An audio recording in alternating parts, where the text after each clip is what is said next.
Hello, everyone, and welcome back to another episode of the Talking Mode. I'm your host, Caroline, and alongside with me is Sarah. Hi! So in today's episode, we're actually starting a new series. And in this series, we're going to talk about our experiences with basically anything.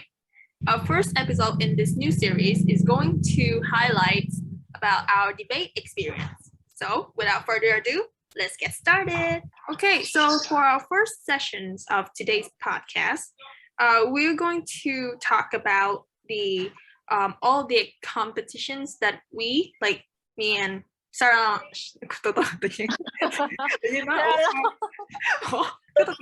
I will put that in. You don't remember my name. Oh my god.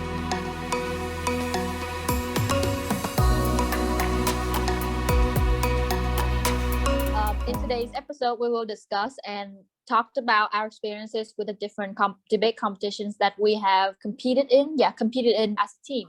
So the first debate competition that we participated in was the Harvard debate tournament back in, I remember, June or July. And we competed in the group of 5, me, Sarah, and the three other students who we didn't know, but then we kind of got acquainted to them through a third party. And so a little background, like it's that so Caroline was brushing up her resume, right, to apply for college. And so Harvard debate tournament, it's one of the thing that is on her agenda at the time. So she and the other 3 partner as a team, but still the requirements, they still need one adjudicator. So Caroline invited me to join the team, and so I said yes, and then from that on the rest is history. Basically, we started with Harvard debate tournament together with that. I think that before that we also participated in debate competitions, but not together. It's like individual. Do you remember the debate challenge, like with another freshman? Right. I think like I was gonna ask you to be like to participate in the debate challenge, but then you already got your team, and so I formed my own team after the Harvard debate tournament. It's maybe that's like the mark when we got to work together more closely on debate and stuff. So first, let's talk about the familiarization process with the other members, because even though like I knew them before you, but then we didn't like get close to each other or anything, because at the end of the day, like I only knew them at that time for about a couple of weeks. And so what was your the process of getting to know other members, and especially our mentor? What was this like for you, and were there any difficulties or something? So at first, I mean, like I accepted the invite to join, but then I still have some like questions whether I don't know if we're suitable to work together, since we don't know one another. I only know you, but still we have to work with the other 3. And so that was like my concern, because I know that in debate, I think it's best when we have that kind of chemistry, when we talk a lot, so that we could generate ideas and things. But I don't know if it's really work when we are basically geographically remote and just talk online. And I don't know if that's gonna tear down the barriers that we have. Basically strangers, I only know you. But my first meeting with the team was not with you guys, but like with my mentor. So funny, I didn't know, I don't know if I've told you this before, but like 2 years before, I actually met him in a debate tournament. He was a member of some teams. I don't know, but and I saw his name. I was like, wait, are you that guy who competed in that tournament that year? And he said yes, and things like that. And so we basically know each other, but like not exclusive, I guess. He now study abroad in America, so we didn't get to talk after the debate. But then I would say he was very talented when it comes to debate, and it was very funny. And I feel like he was the reason number one that, you know, we got along with the other members, because yeah, he tried to break the ice and not be so awkward. Yeah, he was fun. I think like he got this like chilling vibes, and you know, and He was smart. Yeah, he was smart, and like basically he was like the way that he make an argument, it's simple but it's logic. So that's what I like about, you know, what I like about his way of mentoring. You know, he's just not bombarded us with a bunch of, I don't know, Absolutely. politics and stuff, but he actually breaks it down, so it's really easy to understand. Yeah, I appreciated his efforts. But what about the other members? You know, aside from you, right? Aside from you, so I think I was in like a different role, so I didn't really talk to them. But I think with the other like girl, the aside from you, there's a yeah, girl. you can mention her name though. Yeah, it's fine. Yeah, I think her name is Nhi. Yeah. And there's the other two guy. I don't know. His name is Baguette or something. I really don't remember. It's he's a nickname, so I'm not really sure if that's really. Yeah, it's a nickname. It's Baguette, and then someone who has a American accent. I'm really bad at names. Those, I think that it took quite a long time to talk to them, because I don't know, they just talk to our mentor. Sometimes I feel like he just responds to the mentor, and then the mentor asks me, and then I respond, and then it's like basically a third party to all the conversations. Yeah, but in the end, it was fun though. Yeah, like we, you know, like a team and that spirit, and you know, working together to win. And oh, did you forget another member? Wait. See, because I don't think I don't remember the names. So there were three like boys. Oh right, the Baguette. And then another. We were like a team of 6, right? Wait, so we were like a team of 6, not 5. Yeah, absolutely. Right? I thought we were a team of 5. Oh my god, I'm so sorry. Yeah, so like I thought that maybe I got this wrong, because if it was 5, then there's only 2. I don't know. All right.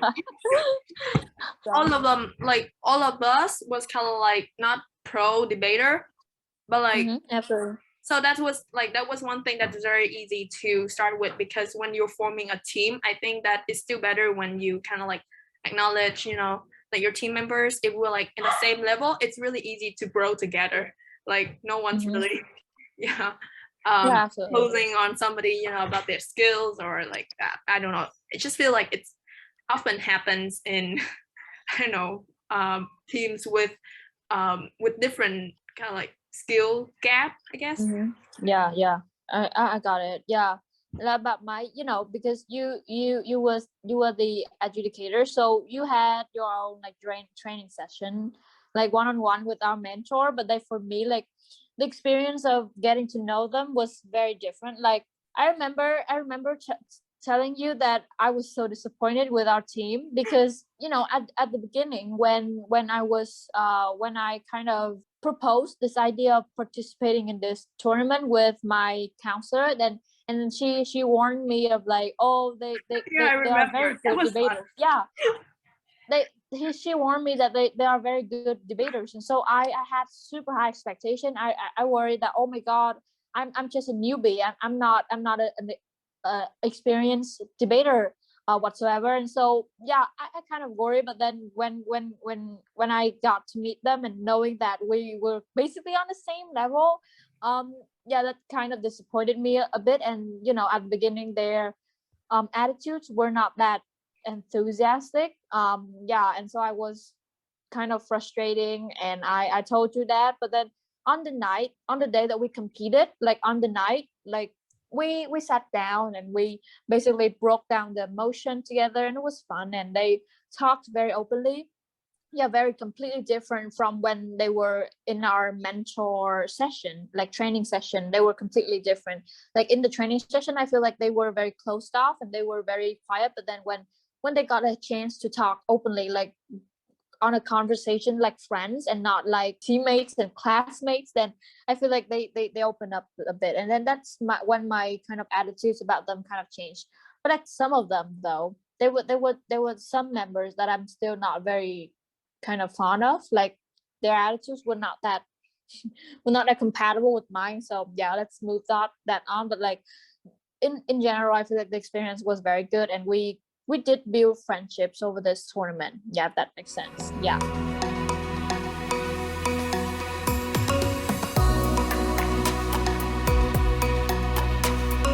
Now we're moving on to the preparation process, right? So what was it like? How did you feel when you have like one of those sessions when you have to revise and research, basically prepare for the motion? Yeah, so that was back when way before we had foundational knowledge, when I didn't know a thing about debate. Like I was so newbie that I remember the motions. Like when I first saw the motion, I remember thinking it was so difficult. Like we had to debate about the rule of law, we had to debate about vaccine, yeah, all of these macro topics that I've never heard about. Like so the researching process for me was so difficult. Like I didn't understand what the articles were saying. I didn't understand what our mentor was saying, and I didn't understand like what the other teammates were saying. So it made it very difficult for me. But like I feel like the Harvard debate tournament for me is the stepping stone, like the breakthrough in terms of my research skills. I feel like because after this debate, I've gained so much about general knowledge, or even more academic knowledge about law and stuff. But like my knowledge has really expanded, and I feel like because of the way that the tournament was shaped, and the way that we broke down the motion, like thanks to our mentor and stuff. But I feel like the preparation process went really well.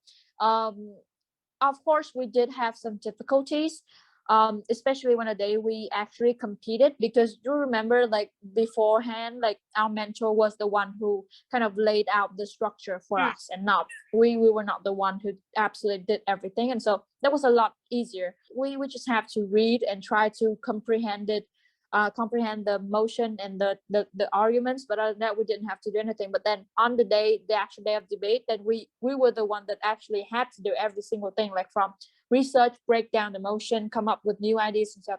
That was very stressed. But then I think we did fine, because we ended up getting into the I feel like I can't remember the semifinals, but like something, the top 8 teams, I believe, like in the Southeast Asian region. So that was good.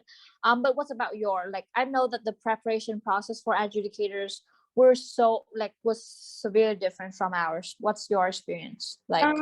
Right. So actually that was like I think that it was the first time when I was in the role of an adjudicator. I guess that I've not been debating for so long to even think about becoming an adjudicator.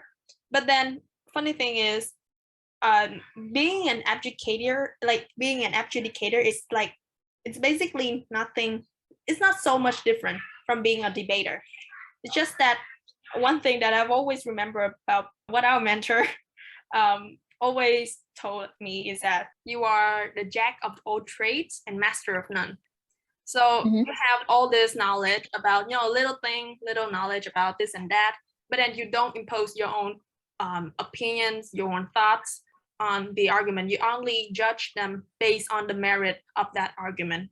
So yes, and I mean that's easy said than done, because being a human, I think that it's very, I mean, you have all that biases, right? After all, it's really hard, because all the things that we debate on, it's, even though it's macro or even it's micro, it's something that's we kind of like maybe familiar in our life.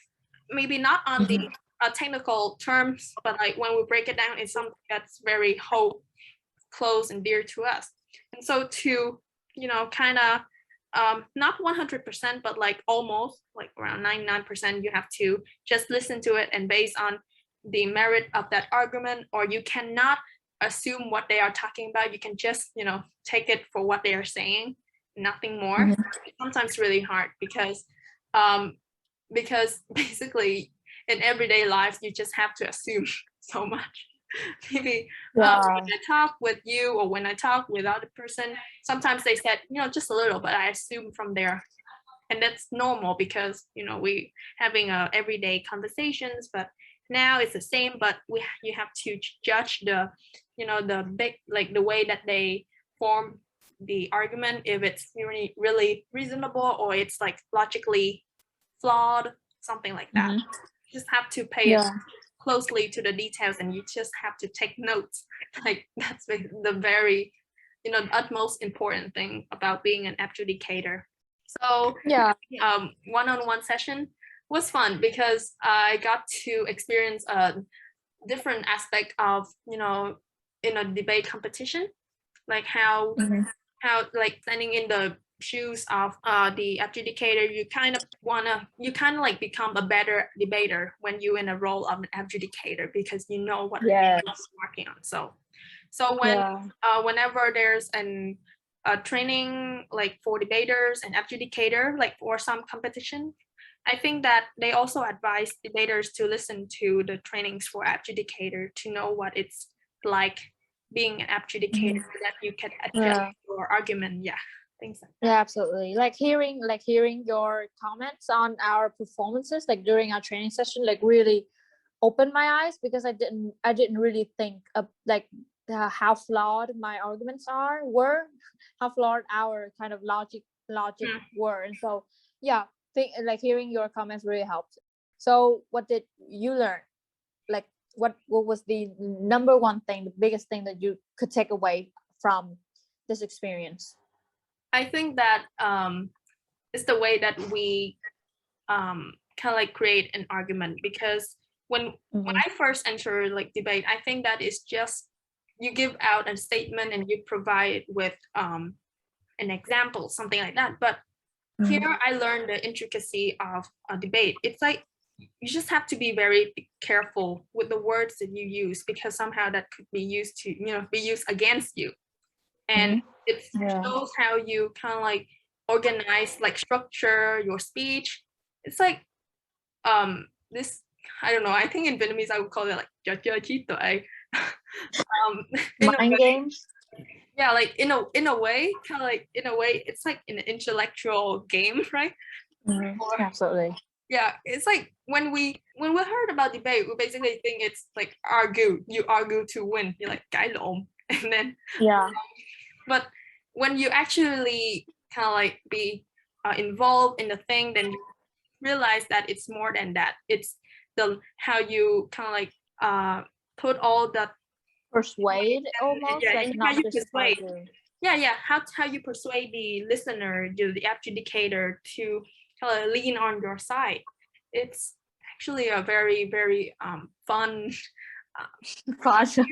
stressful fun, but like stressful, because but one thing I find it's really hard is that sometimes you just have so much, but then you kind of like you ramble and you just don't know how to form.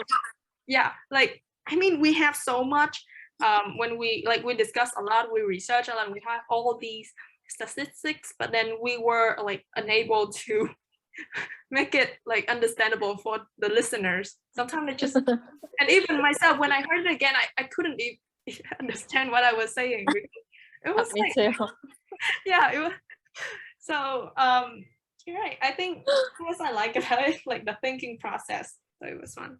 Oh, me too. Yeah, I really enjoy. I really enjoy the thinking process, especially during the debate. Like during the actual debate, I really enjoy the process of listening to our opposition. The our rivals, and then trying to come up with the rebuttals against them, and then trying to, because I was the third speaker. I've always have been the third speaker. So pointing out the clashes and trying to round and wrap up our debate in the most beautiful and well-rounded way was you have like the most responsibility to kind of like wrap up the whole thing.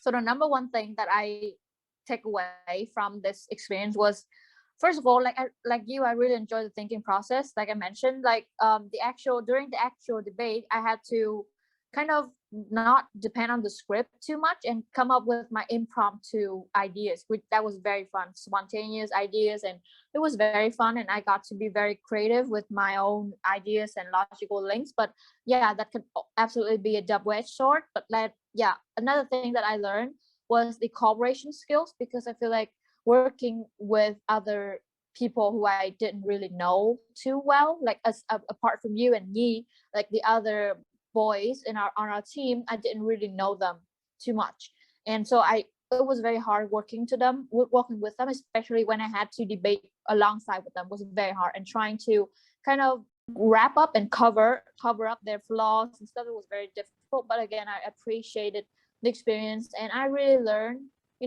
I really kind of got a glimpse into what it's like working with strangers, because I feel like in the future, like when you work in an environment, you don't really typically know everyone, and so having that experience was very beneficial to me, at least. Yeah, that was my thought.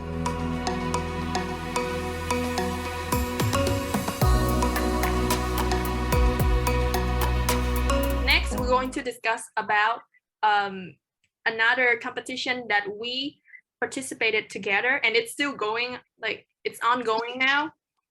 It's called Trường. Everlasting. Everlasting. Yeah, it's basically from a very long time. From April even. Really? Oh yeah. Yeah, I remember April was when we submitted our form. Right. And then May was when we had our first debate. Yeah, so like the thing, it started when I think we submitted for the casting round, and it took like almost like a month later that they sent us an email confirming that we participated for the casting, and then like weeks from that we got our motion. Yeah, so it's like a very long tournament. Wow, I didn't realize it was that long until you said it. Oh, wow. Yeah, but like, how did we come to take part in it? Like in the beginning, like, because interesting. It's interesting that how I didn't even think about participating in Trường, like you and Baba. Okay, like, so invited me. Yeah, so like the first, I think that I got I saw Trường, but like I have never imagined myself, being in that competition, like on TVs and stuff. But like I at the beginning of grade 11, Baba actually said that, hey, how about we do like we were having this like photo shoot for our club, and then she said that, hey, maybe we should dress like the students in Trường, like formal dress, like wear uniform, but like not really uniform. It's something like a black skirt and a t-shirt, white t-shirt, something that formal. And she likes it because it looks, in her words, like professional. Yeah, it looks professional. And then when there's an announcement for casting round, and I said, hey, so the casting here, do you want to join? I started up with like a joke, because so you were the one that initiated all this. Okay. But like I told her, and she, and she said like, yeah, I know, but like I kind of anticipate like, okay, we just talk about this for fun, It was all for fun, because I didn't know that Baba was the type who likes to debate, because I don't know, I just had me too. I didn't think. Before that we didn't really work, closely. Yeah, absolutely. Like the interesting part, if it was you who invited me, that would be reasonable, because I competed alongside with you in the Harvard debate earlier, but then it was Baba who asked me, so I was kind of hesitant, because I didn't know if she ever So when I texted her, and then when things got like serious, okay, so now we're going to sign up, but then we need one more, and then hey, let's invite Caroline. By that time we called you Woonhang. So let's invite Caroline. And she texted you, and then she basically captured her phone screen, and then she sent it to me. Oh my god. So, and then I don't know, I think that we got our group chat, and then you said that you will participate only when Baba and I participate, and then we even joke about you enter this competition solo. Remember that? Even like you were joking, because you said, how do you even participate alone in this competition? Of course, it's gonna be like the three of us. It was very funny. And Oh, so we decided the whole thing in one night, right? yeah, it was That really one night. fast and in a Oh very my god, it was. serious way. Not like Oh, we're going somewhere with this competition. yeah, a little background about Trường Tin is that you competed in the casting round in order to move into the top 12, but in the top 30 actually. So you got like, okay, I you think get like that. yeah, I think like with this year, because of the COVID and thing, the format kind of got changed a bit. So with the casting round, we did it online, and I think that was like we got chosen to be in top 30 out of like almost 200. Oh, I remember that. Top 30, yeah. So you remember when we got our first motion was about the subject history. Yeah, how it's, and then another about the fan page Facebook thing, right? Facebook being monitored, like confessions. When we finish the motion on history and the social media, we got into top 30. And then from top 30, the motion was about BoJack Horseman, like character. Yeah, absolutely. Okay. So our first bonding meeting, what was your experience like? After we were like chosen to be in the top 12, we were so we all have our teams. There were 3 teams, right? With 3 coaches. So we were in team 3 houses. But yeah, 3 houses. With our coach and our like coach assistant. Yeah, coaching assistant. So our first bonding meeting was with the other 3 teams. There were 2 teams from Hanoi and 1 from Huế, right? So it was fun. Basically, we got North, Central, and South all in one house. It was fun. Wow. When we were nicknamed like the newbies, like the newbies. Yeah, that's interesting. Those who first came to Trường Tin. Oh, do you want to talk about that? Because that kind of infuriated me a bit. Yeah, so there's this thing when we really don't like about this is that there is like a preconceived notion that those in the house of our mentor are newbies, that we are not as competitive as the others, famous teams. They're not really famous because that they're but like they have a history. Yeah, they have a history, like legacy in Trường Tin, so that make them more competitive than us, and more, I don't know, skill and things. So we were always called like the newbies, and even though that is true for some of us or for all of us, I mean, even if it's true, then it's kind of like a bit, say, biased and kind of like offensive. I don't know, in a way that we were classified. Because we were classified, and basically it's broadcasted nationwide. We feel like it's not fair. It's not like we were judged based on our merit, but like, when we first came here, or like who first came to the Trường Tin and stuff like that. So we were kind of like infuriated because of that title. But I guess after that, we're just gonna let it slide because our coach said that it doesn't matter, right? Yeah, it doesn't matter. Because it doesn't matter as long as you know where you're at. Yeah, absolutely.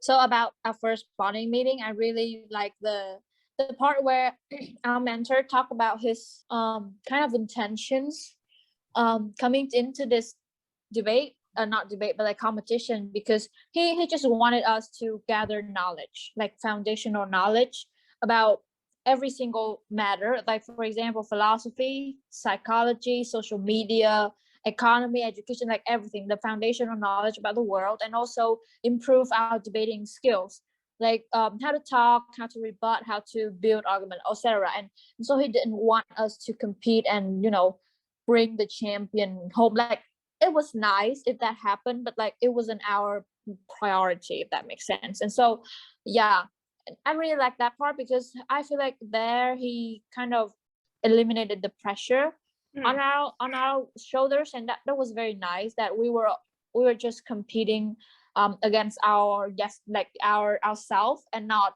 the other houses. And even though obviously that we still have to compete because it is the game at the end of the day, it's nice to prioritize the experience over the rewards and the awards. So I really enjoyed that part where he taught, and he really brought me to tears because I really resonated with that approach of teaching in general, like not only about competition but also education in general. Yeah, I really like that.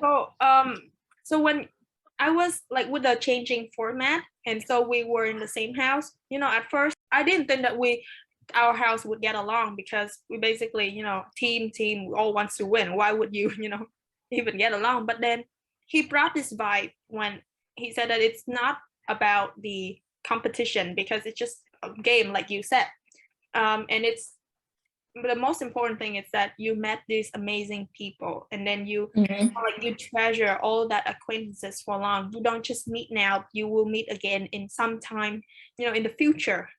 So that's really, really, that's engraved in me, because I feel like he said that he doesn't meet people for a short amount of time for like some benefit or something. He met them because it's part of faith, like some kind of faith that yeah.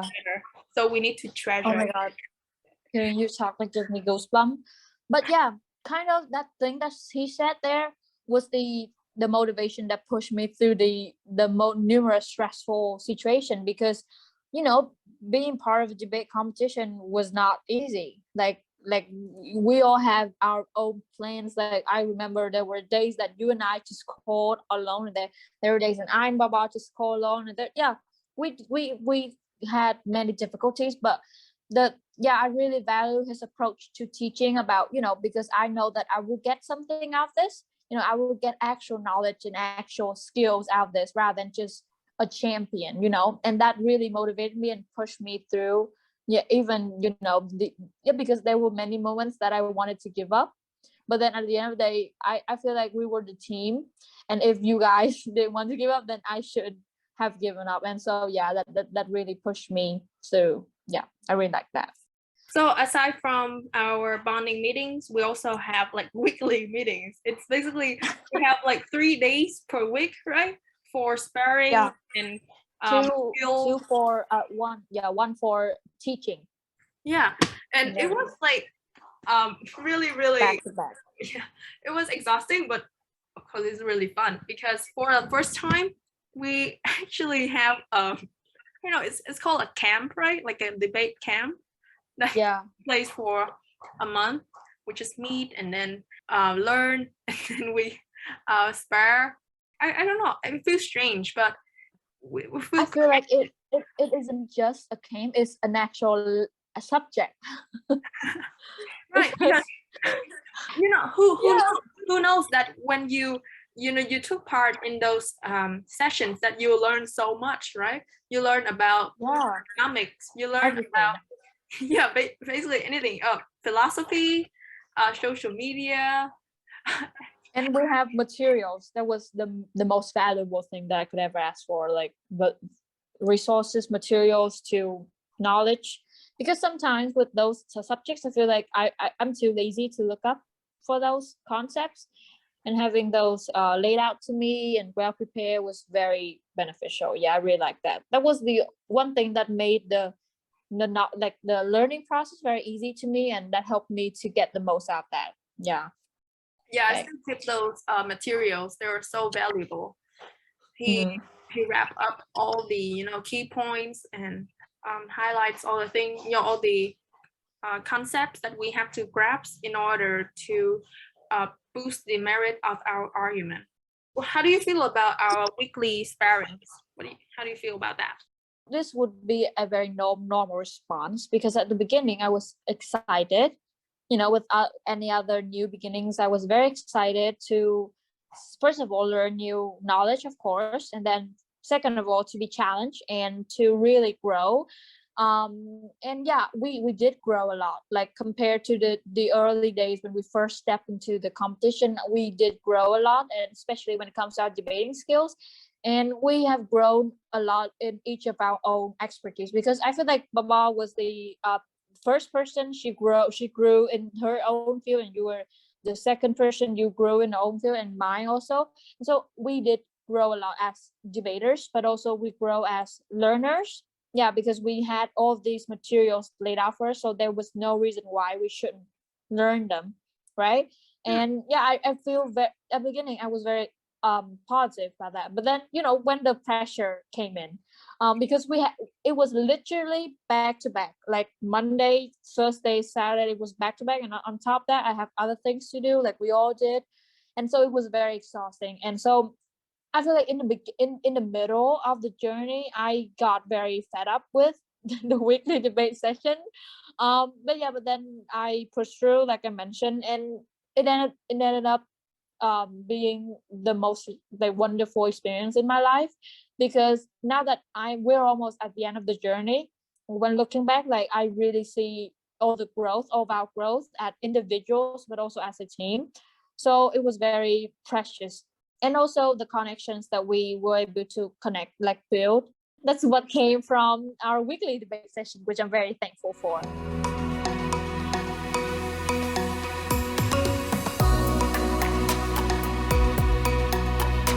What about you?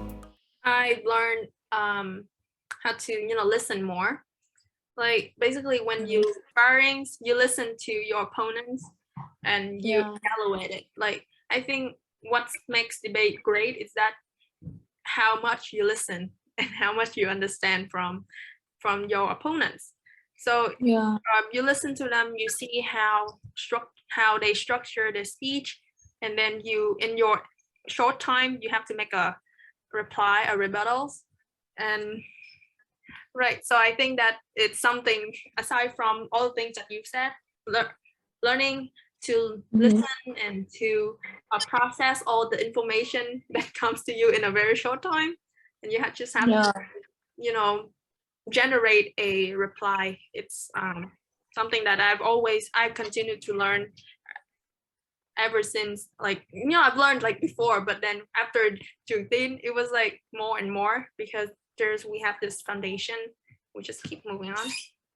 Do you realize that after being pointed out that we should pay attention to the details, that we stop paying attention to the details? Because before Juneteenth, like I didn't really actively try to point out people's flaws in their arguments. But after Juneteenth and after other debate competition, I started seeing other people's logical leaps in terms of their thinking. Yeah, I think that's interesting. You made me I remember something when like before, when I think that one of the things that I know like the reason why we joked about joining Juneteenth, because I feel like what I've seen online, like the matches, like the recent matches, everything was like perfect, the way that they talk and stuff, and all that catchphrase, right? And so I was like, oh my gosh, that's really intimidating, because I know that I'm not that kind who speaks with catchphrase. I either speak like logic and clear, but like so when I learned is that when you debate, it's not about how colorful your language is. I mean, it's a factor, but like it's not gonna be something that they will value just because you use huge words and you use something like to attack the opponents. You remember we being attacked with really weird metaphors and stuff. So many weird conclusions of us, like preconceived notion. Yeah, like we were being called like instant noodles and something that has basically no merit, or we are being called the frog in the well. And they didn't even explain why they said that. So we learned that we should build something that's like our argument solely, like the base of our argument, not be something that we use to attack other person like personally. Like I rather maybe it's not fluent or something, but still you have this idea, but not like hollow and trite. Just that's our not our secrets, that's our lessons. But then now let's talk about our plans moving forward into the semifinals. What are your expectations moving forward into the semifinals? Yeah. So okay, when you're watching this episode, if you reach here already, you know that we are the semifinals. I mean, I think at this time, Juntin has not announced it like on social media.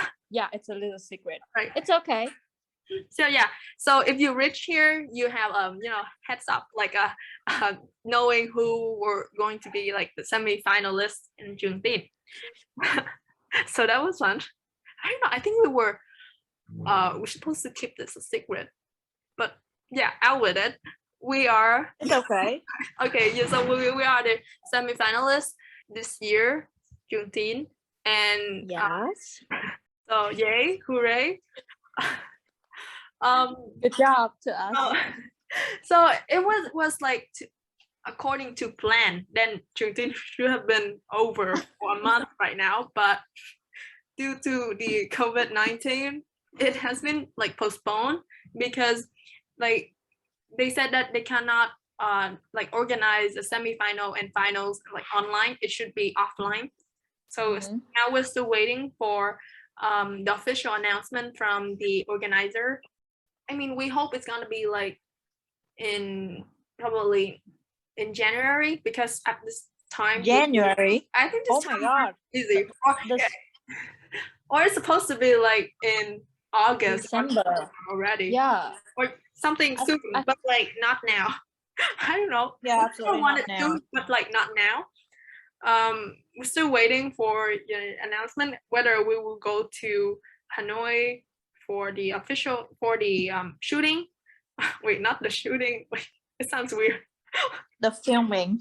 Yeah, the filming, and or we will take part in semi-final, but like in the studio right here in Ho Chi Minh City. Yes. Still, it's we don't know. We're just guessing. Nobody knows anything. We even asked our like the coaching assistant, and he didn't even know. So that's a little heads up for all of you who have watched till this second of today's episode. Should we wrap this up, or? Yeah, I think that's a wrapped up for today's episode. Thank you for watching and listening to this very minute. Really appreciate your time. Yes. But please, if you enjoyed today's episode, please leave a comment and rate it, because like now we're on Spotify and Anchor, so ratings would mean a lot to us. Yeah. Please leave it a rate. So we appreciate a lot if you drop us a comment or subscribe or follow our social medias, which are Facebook and Instagram, and listen to us on Spotify and Anchor. Okay, that's really long. Yeah, I was about to say that's a lot to ask for. Okay, but anyway, we love you. We appreciate if you do that. Yes, we love you a lot, because we let you in on our secret. So you see, that's a lot of All right, so thank you for listening. Stay tuned, stay safe, and stay awesome. Bye. Bye. Love that.